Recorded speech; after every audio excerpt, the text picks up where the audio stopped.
අනුකලනය කරලා සීමාව ආදේශ කරාම 4 ධන 8 ධන 2016. උත්තරේ 2028යි. 2028 A level නව පන්ති ආරම්භය. ගොඩක් ළමයි මගේ ළඟට එන්නේ එක එක පන්තිවලට ගිහින් වැඩේ අනාගෙන. එහෙම මංගාවට ආපු ළමයි ආයේ වෙන වෙන පන්තිවලට නම් ගියේ නෑ. ඒක නිසා හොඳම වෙලාව මේක වෙන්න පුළුවන්. එන්න අපි මුල ඉඳලාම පටන් ගමු.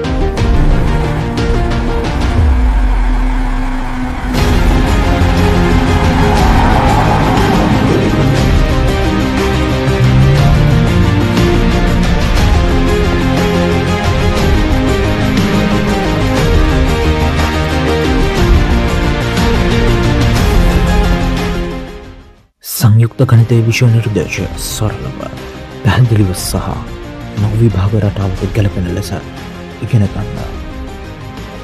වසර ගණනාවක අත්දැකීම් සහිත සිසු සිසුවියන්ගේ මෙන්ම දෙමාපියන්ගේද විශ්වාසය දෙනු මොරටු විශ්වවිද්‍යාලයේ තෙවන වසරේ ඉංජිනේරු ශිෂ්‍යයෙකුගෙන් ඔබගේ ඉංජිනේරු සිහිනය සැබෑවක් කරගන්න.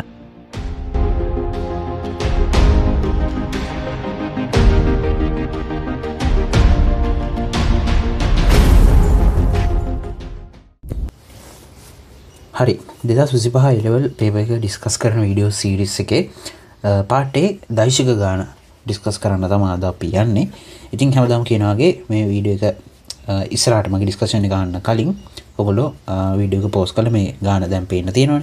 ගාන බලාගෙන ගාන හදලා පුළුවන් තරමක් හදලා පුළුවන් නම් හොඳයි ගැමාගේ අගේම ගන්න පුළුවන් නම් අවසන් උත්තර වෙනකම්ම ගන්න පුළුවන් නම් හොඳයි. කොහොම හරි පුළුවන් විදිහට වැඩේට try එකක් දීලා වැඩේ කරලා මගේ ඩිස්කෂන් එකත් එක්ක එකතු වෙන්න එනවා. වීඩියෝ එක පෝස්ට් කරලා දැන් වැඩේ පටන් ගන්න.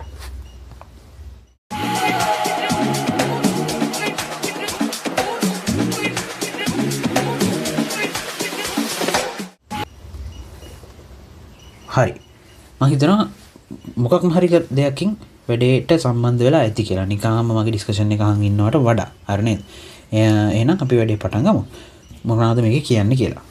පාර්ට් A එකේ දෛශික ගානේ අපිට 6 වෙනි ගාන විදිහට තමයි ලැබෙන්නේ ඇප්ලයිඩ් පේපර් එකේ. හරි. කියනවා ඇල්ෆා බීටා ගැමා අයිති වෙනවලු තාත්වික සංඛ්‍යා කුලකයට. එතකොට දැන් මම මේකේ මේ හැම වාක්‍යයක්ම හැම කරුණක්ම පොඩි කරුණක්ම කියලා දෙන්න ගියොත් මෙන්න මෙහෙම දෙයක් තියෙනවා. ඇල්ෆා බීටා ගැමා කියන කට්ටිය තාත්වික සංඛ්‍යා කුලකයට අයිතිලු මේ රියල් නම්බර්ස් කියන මේ කියන්නේ සංකේතේ. මේ එතකොට මොකද්ද මේ මෙන්න මෙහෙම ඍණ දාලා මෙහෙම එකක් දාලා තියෙන බිඳුව සංගල වරණක් ඇතුලේ. ඔව් ඒකෙන් කියනවා තාත්වික සංඛ්‍යා කුලකයට අයිති. හැබැයි කවදාවත් මේ ඇල්ෆා බීටා ගැමා බිඳුව වෙන්නේ නැහැ. ඇල්ෆා බීටා ගැමා බිඳුවට සමාන වෙන්නේ නැහැ. ඔන්න ඕක තමයි මෙතන කියන්නේ. තාත්වික සංඛ්‍යා වලට අයිති බිඳුව ඇර. ඒක තමයි සරලම කතාව. හරි නේද? ඉතින් කියනවා මේකෙදි කියනවා සුපුරුදු අංකණයෙන් A දෛශිකයේ මේ A කියන දෛශිකයේ සමානයිලු ඇල්ෆා I ධන බීටා Jටයි B කියන දෛශිකයේ අයිති වෙනවලු ගැමා I ඍණ බීටා Jට. හරි නේද?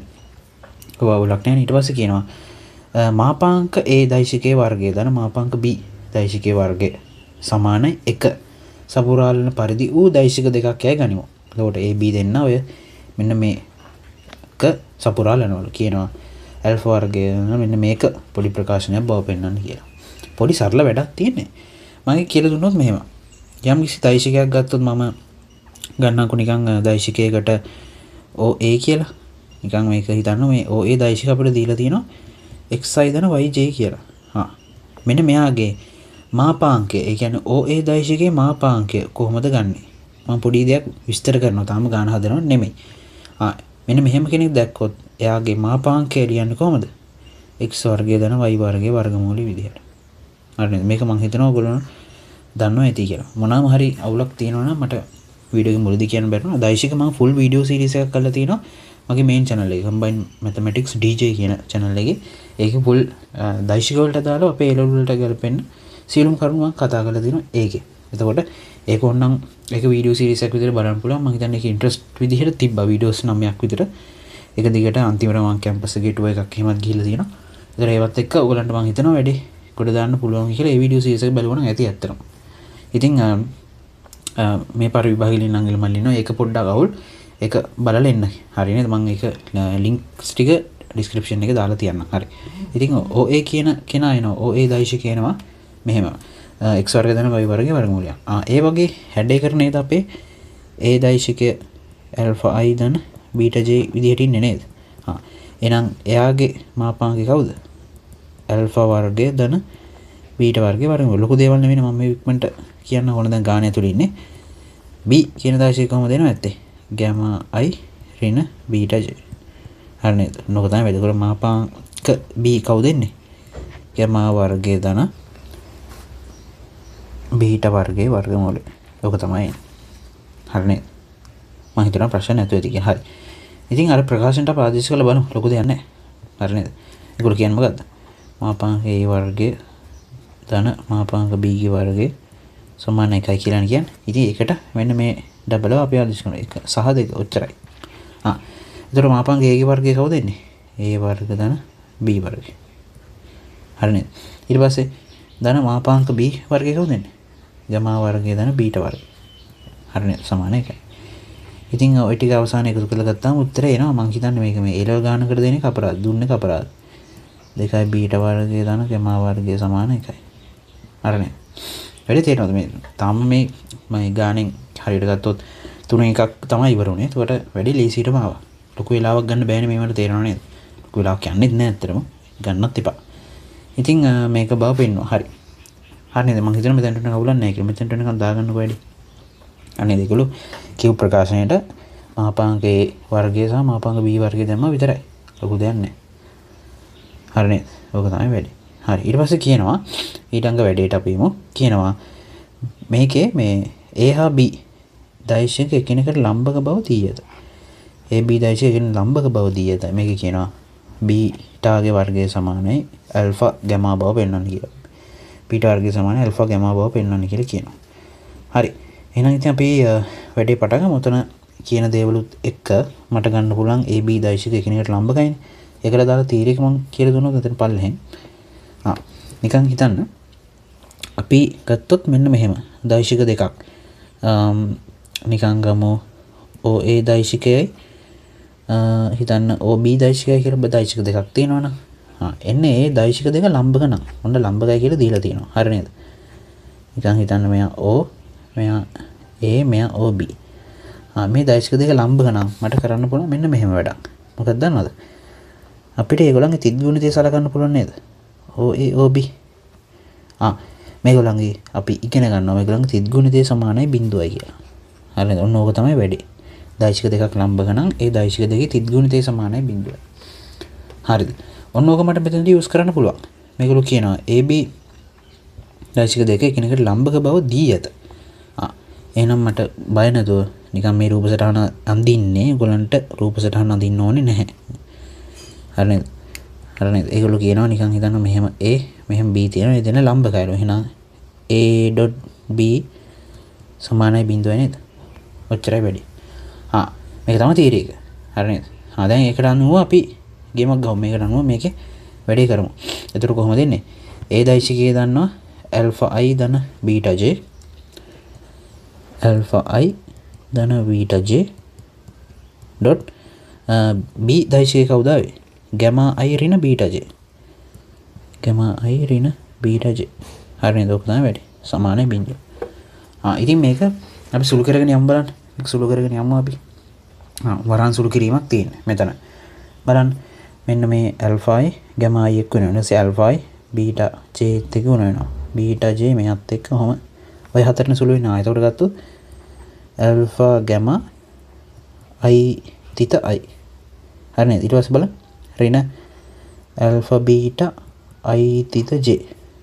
ඊට පස්සේ දාන beta gamma j theta i ඍණ beta වර්ග j theta j. අවුලක් නැහැ කියලා මම හිතනවා. මේ ලියපු ටික අවුලක් නැහැ කියලා මම හිතනවා. හරි නේද? පද හතරක් එනවා. ඒ හතර ලියුනේ කොහොමද? හරි නේද? හරි. දැන් ඔතන පොඩි වැඩක් තියෙනවා. අර ij ලා දෙන්න මෙහෙමනේ ඉන්නේ. ඔන්න බලන්න මෙතන. ij කියන්නේ මොකද? අපි අර කණ්ඩාංශ පද්ධතිය අපි අඳින්නේ දෛශික වලනේ. අන්න ඒ ඩබල් ලම්බකයි නේද? එහෙනම් බලන්න මෙතන මේ ij ගුණිතයේ ඉන්නවා. ඒගොල්ලෝ බිඳුවක් කරනවා නේද? මෙන්න මේ තීරයකට අනුව. ලම්බක දෛශික දෙකක් තිත් ගුණිතෙන් ගුණ කරාම බිඳුවයි නේද? මේ මෙතනත් ඒකම තමයි තියෙන්නේ. අනේ ඒකෙන් මේ පද දෙකම බිඳුවක් කියලා යනවා. ඒක ඔයගොල්ලෝ ඉගෙනගෙන ඇති. එහෙනම් කොමන් තියරි එක. හරි නේද? ඒ කියන්නේ මේක දන්නේ නැහැ කියන්නේ දෛසික පාඩම ඉගෙනගෙනත් දන්නේ නැහැ කියන්නේ පොඩි අවුලක් වෙලා තියෙනවා. හරි නේද? අනිවාර්යෙන් ගණන් වේදී එදින කතාව. එතකොට මෙන්න මේ පදේ 0 වෙලා යනවා.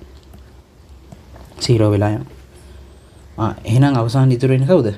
ඇල්ෆා ගැමා i තිත i. යසේ ඍණ බීටා වර්ග j තිත j සමාන බිඳුව. හරි නේද? හරි මෙතනට නිකන් වැඩි දාගන්නවා. හරි ටික දාගමු.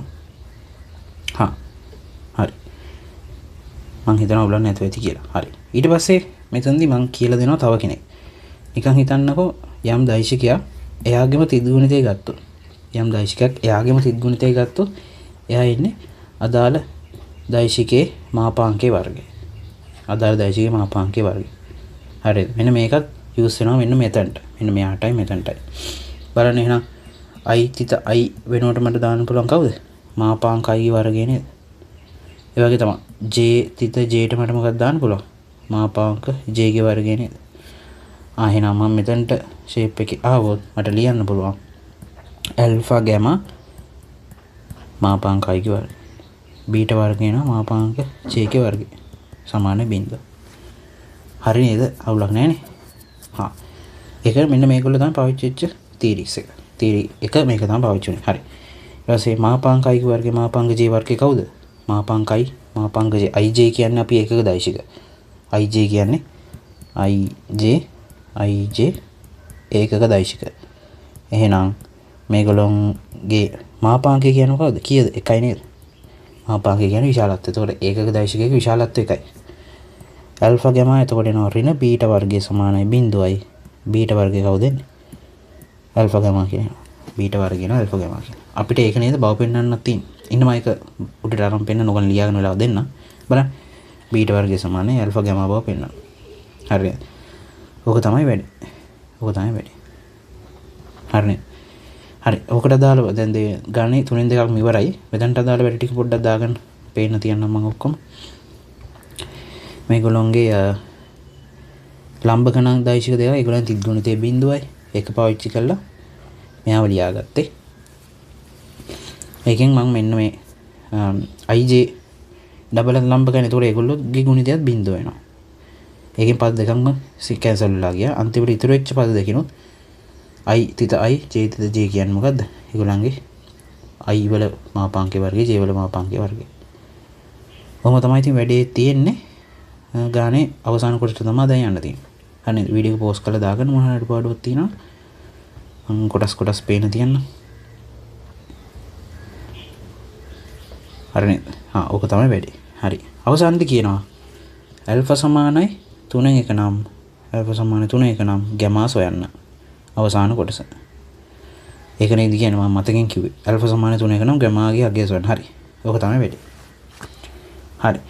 එහෙනම් අපි වැඩේට යමු. මට තාම අයිඩියා ගන්න කොහොමද ගැමාව හොයන්න කියලා. හරි. ඔත්තන හරි. අපි මෙහෙම වැඩක් කරමු. අපි අර අවසානයේට කොටස් දෙකෙන්ම ගත්ත උත්තර වලට අපි නම්බර්ස් දාමු. අංක දාගමු. මෙයාට මම රෝම ඉලක්කම් 1 කියලා දානවා. දැන් ගත්ත කෙනා රෝම ඉලක්කම් 2 කියලා දාන්නම්කෝ. හරි. ඉතින් ඒ සමීකරණ දෙක පාවිච්චි කරන්න වෙයි කියලා මට හිතුණා. හරි. මෙයා සමානයි 1යි. රෝම ඉලක්කම් 1. මෙයා 2නේ. සෝරි. දෙවෙනියා ගත්තොත් බීටා වර්ගය සමානයි ඇල්ෆා ගැමා. එයා එනවා 2. හරි. ඉතින් අපි වැඩි පටන් ගත්තොත් ඇල්ෆා සමානයි 3 1යිලු. අපි ඒක ඉතින් ආදේශ කරමු නේද? ඉතින් බලන් ඉන්න දෙයක් නැහැ නේ. ඇල්ෆා වර්ගය එතකොට 9 1යි.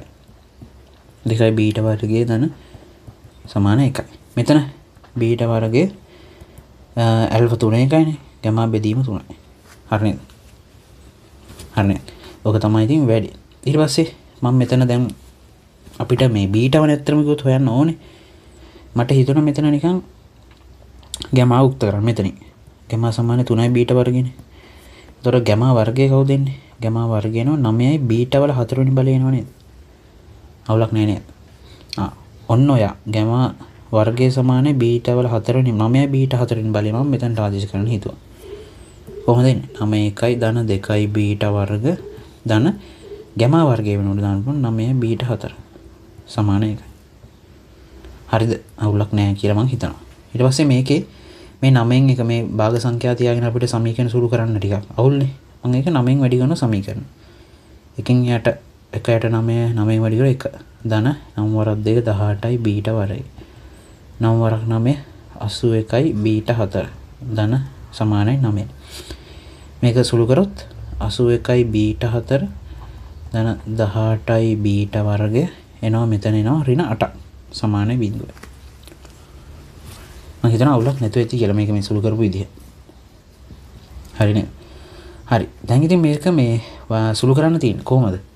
මෙයාව සාධක කඩන්න පුළුවන් අපිට. මෙයාව සාධක කරන්න පුළුවන්. පොඩ්ඩක් හිතලා සාධක කඩන්න බලන්න. මම මේක මේ සාධක කැඩීම සම්බන්ධ වෙන වීඩියෝ එකක් කරලා තියෙනවා. මගේ මේන් channel එකේ. හරි මම ඒක මෙතන කියන්නේ නැහැ. මම පොඩි වෙලාවක් දෙන්නකෝ සාධක කඩන්න පොඩි try එකක් දෙන්න. මොනවා ලොකු කරලා පින්නවා. මොනවා ලියාගෙන නැත්නම් ඒ අතර ලියා ගන්න. ඔන්න ඔක්කොම පේන්න තියෙනවා. අවසාන කොටසට දාලා. හා. පොඩ්ඩක් වීඩියෝ පෝස් කරලා ලියන අතරේ මෙතනට ඇවිල්ලා එයාගේ සාධකත් කඩන්න තනියම. ඔන්න මම මෙයාගේ සාධක කඩනවා. මෙන්න මෙහෙම. 9යි බීට 4 වෙනි බලය. sorry 81යි බීට 4 වෙනි බලය. මට ඉතින් වෙන කරන්න ලොකු දෙයක් මතක් වෙන්නේ නැහැ. මම මෙතන 81නේ 9යි බීට වර්ග 9යි බීට වර්ග ගත්තොත් අවුලක් යයිද? ඊට පස්සේ මෙතන මම ගන්න ඕනේ 8 හදා ගන්න ඕනේ. මම මෙතන අවසානයේදී නිකන් 4 වරක් 2 වගේ ගත්තොත් එනවද?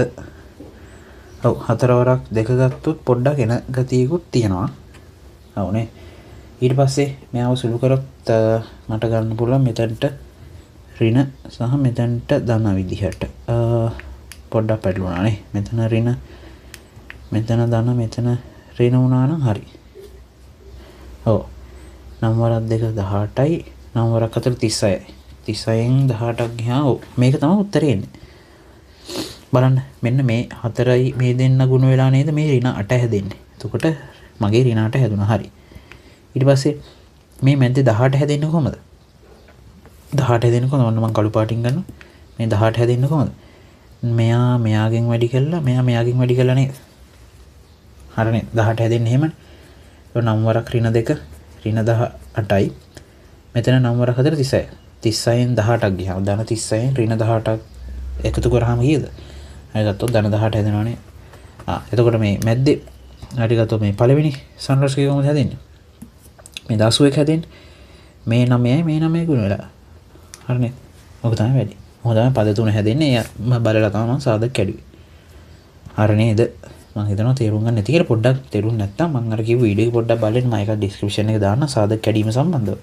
පුළුවන් නම් බලන්න. ඕගොල්ලන්ට ඉතින් වීඩියෝ බලන්න වෙලා යයි. හැබැයි ලකුණු තමයි ඉතින් ඔයගොල්ලෝ ගේන් කරගන්නේ. හරි. ඉතින් ගුණිතයක් සමානයි බිඳුව නම් මෙයා සමානයි බිඳුව හෝ 9යි බීට වර්ග ඍණ 2 සමානයි බිඳුව. එතකොට කොහොමද අන්තිම උත්තරේ එන්නේ? බීට වර්ගය එනවා ඍණ 4 බෙදීම 9ක් මෙතනින්. මෙතන එනවා බීට වර්ගය 2 බෙදීම 9. හරි නේද? ඔන්න ඔහම කෙනෙක් එනවා. මෙන්න මෙතන මෙයා උත්තර මෙන්න මේ උත්තරේ ගන්න බෑ. ඇයි? බීට වර්ගයේ ඍණ උත්තරයක් එන්න බෑ නේද? බීට වර්ගයක් ඍණ වෙන්න බෑනේ. අපි දන්නවා ඍණ 2 වර්ගයක් ධන 4ක් විදිහට උත්තරේ එන්නේ. කියන්නේ කවුරු කරි ඍණ උත්තරය වර්ග කරොත් ධන උත්තරයක් එනවනේ. ඒ කියන්නේ අවසාන උත්තරේ ඍණ ඇවිල්ලා කියනවා කියන්නේ මෙයා අතාත්විකයි. මෙයා අතාත්විකයි. මෙන්න මෙහෙම වගේ අයට තමයි අපි සංකීර්ණ සංඛ්‍යා පැත්තට යන්නේ. නේද? සංකීර්ණ සංඛ්‍යා පාඩමේ තියෙන මෙහෙමනේ හයටනේ. හැබැයි සංකීර්ණ සංඛ්‍යා පාඩමේ අර අනිත් හැම පාඩමකදීම අපි තාත්වික උත්තර තමයි ලියන්න ඕනේ. හරිනේ. ඉතින් මෙයා තාත්වික උත්තරෙන් බීට වර්ගයේ 2 බෙදීම 9. බීට එන්න ඕනේ කොහොමද? ධන හෝ ඍණ මූල 2 බෙදීම 9 මූල 2 බෙදීම 3. sorry. වර්ගමූලය ගත්තා. ධන හෝ ඍණ දාන්න අමතක කරන්න එපා. අපෙන් අහන්නේ ඕක තමයි. බීට වර්ගයේහි අගය sorry. ගැමාහි අගය සොයන්න කියලා අපිට කියනවා. මේ බීට හෙව්වට ගැමාගේ අගය හොයන්න කියලා කියන්නේ. ඔව් නේද? එහෙනම් අපි sorry ගැමාගේ අගය අහන්නේ අපේ. එහින්ද අපි ඉතින් මේ ගැම සම්බන්ධ වෙන්නේ කොතනද? මේ බීටා වර්ගයේ 9 දෙක බෙදීම 9. මට මෙන්න මෙතෙන්ට දාන්න පුළුවන් නේද? හරි නේද? ඉතින් මම එතනට යන්න. බීටා වර්ගයේ දෙක බෙදීම 9 නිසා බීටා වර්ගය සමානයි මෙයානේ. බීටා වර්ගයේ දෙක බෙදීම 9. ඒතකොට ගැමා එනවා. ගැමා එනවා කොහමද? ගැමා එනවා මෙයා 3ට දෙක බෙදීම 3ක් කියලා එනවා. ගැමා එනවා දෙක බෙදීම 3ක්. හරි නේද? සෝරි මම බීටෙක් හොයන්න තමයි මෙච්චර try වෙලා. මෙච්චර try කරා. ඒතකොට කොහොමද ප්‍රශ්නයක් තියාගත්තා නම් මේ මෙතනින් එහෙම ගාන පොඩ්ඩක් අවුල් ගියා නම් සෝරි. ඔක තමයි ඉතින් වැඩි. හරි නේද? ඔහොම තමයි ඉතින් වැඩි යන්නේ. වැඩි ඉවරුනෙත් ඔහොමයි. හරි නේද? ඉතින් අවසානයේදී ගැමා අපි හොයාගත්තා. ඒක තමයි මේ උත්තරේ විදිහට ආවේ. ඉතින් ඔයාලට මෙච්චර මේ දුර යන්න ඕනෙත් නැහැ. ඔයගලන්ට මෙන්න මේ මෙයාව අරගෙන මෙයාගෙන් බීටා වර්ගය යුක්ත කරලා එයයි මෙයයි සමාන කරා නම් හරියනවා. මම කියන එක තේරෙනවද? අර මෙච්චර වටයක් යන්න ඕනේ නැහැ. මෙතනින් බීටා වර්ගය යුක්ත කරලා එයයි මෙයයි සමාන කරා නම් හරි. එයයි මෙයයි සමාන කරා නම් හරි. අනේ ඒක වැඩි ලේසි මං හිතන්නේ. එමෙ අනේක ලේසි. හරිනේ. ඉතින් කොහොමද තමයි දවසේ වැඩි ඉවර වෙන්නේ? මම ප්‍රශ්න තියෙනවා නම් දාගන්න මම මේ වෙන බීටෙක්ව සුළු කරන්න එයාව බව පෙන්වන්න තමයි ගියේ. මගේ අන්තිමට තමයි දැක්කේ ගමාවයි හොයන්න ඕනේ කියලා. හරිනේ. මම අර කිව්ව ක්‍රමයේ පාවිච්චි කරන මෙච්චර වටයක් යන්න ඕනේ. මෙයාගෙන් බීටා වර්ගය යුක්ත කරලා එයයි මෙයයි සමාන කරන්න. හරි ඉතින් කොහොමද තමයි දවසේ වැඩි ඉවරනේ? මම කිව්වාගේ දෛශික මම කරපු ෆුල් වීඩියෝ සීරීස් එකක් තියෙනවා. ඒකත් බලන්න. ඕනනම් මම ඩිස්ක්‍රිප්ෂන් එකේ දාලා තියන්න. දැන් දැක්කද වැඩි දිගටම යනවා අපි. මම දැන්ට එලෙවෙප් එකේ දැනට දෙකක් කතා කරලා තියෙනවා. මොනවාද? ලිමිට්ස් උයි ට්‍රිගොනොමෙට්‍රික් එකයි.